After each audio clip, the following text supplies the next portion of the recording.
Je suis monsieur Dallot Frédéric, sapeur-pompier volontaire dans le Val d'Oise. Nous allons voir la position latérale de sécurité pour une personne qui est inconsciente mais qui respire.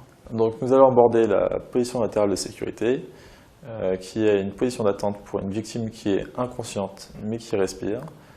Pourquoi Donc on va la positionner sur le côté pour libérer les voies aériennes et pour la mettre en bonne position d'attente. Tout simplement pour éviter l'aggravation de la victime, pour éviter que la victime ne s'étouffe.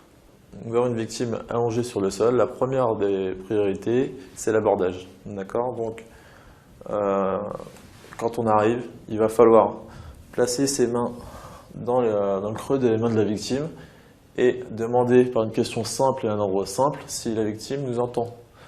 Donc, mademoiselle, ouvrez les yeux, serrez-moi les mains. D'accord ? Donc question simple, ordre simple. La personne ne réagit pas, donc la victime est inconsciente. On va effectuer une libération des voies aériennes, donc au niveau de la ceinture.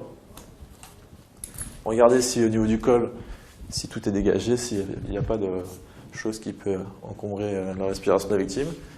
Et on va se placer au niveau de la tête, alors en positionnant une main sur le front et deux doigts en crochet, pour faire une élévation du menton, en basculant prudemment la tête en arrière.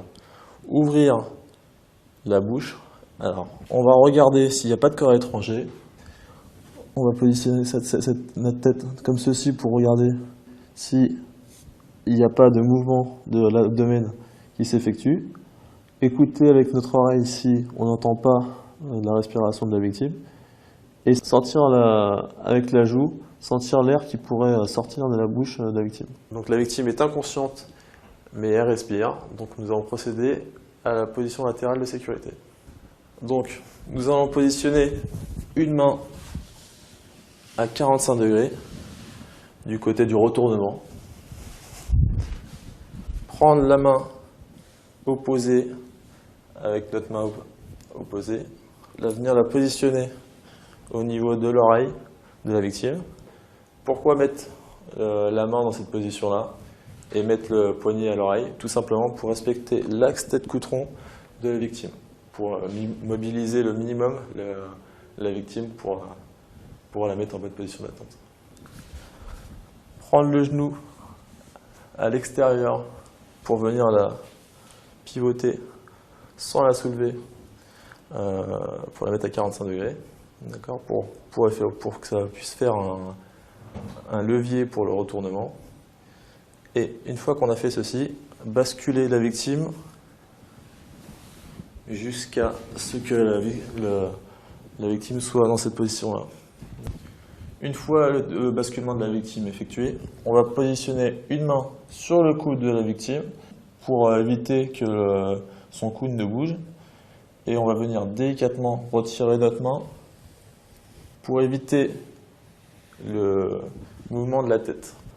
On ouvre la bouche de la victime pour évacuer les sécrétions et on va pouvoir venir ensuite avec une main vérifier en faisant une surveillance si la victime respire et s'il y a mouvement de l'abdomen.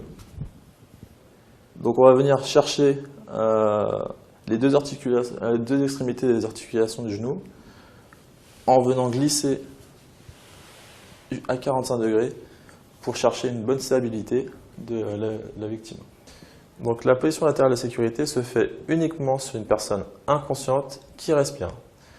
Donc pour tout ce qui est mobilisation de la victime, on va venir glisser au sol toutes les articulations dans le doute d'un traumatisme. Et on va chercher à faire un maximum de protection pour la victime, en faisant le minimum de gestes possible. Donc une fois la position d'attente effectuée, il ne faut pas oublier de surveiller la victime, de la recouvrir et surtout d'appeler les secours.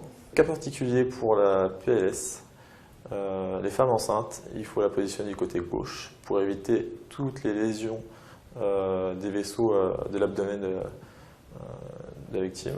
Deuxième cas particulier, une victime qui est blessée ou fracturée, on va la positionner du côté du membre lésé, c'est-à-dire qu'une victime qui a une fracture sur l'avant-bras gauche, et ben on va la positionner sur un PLS du côté gauche.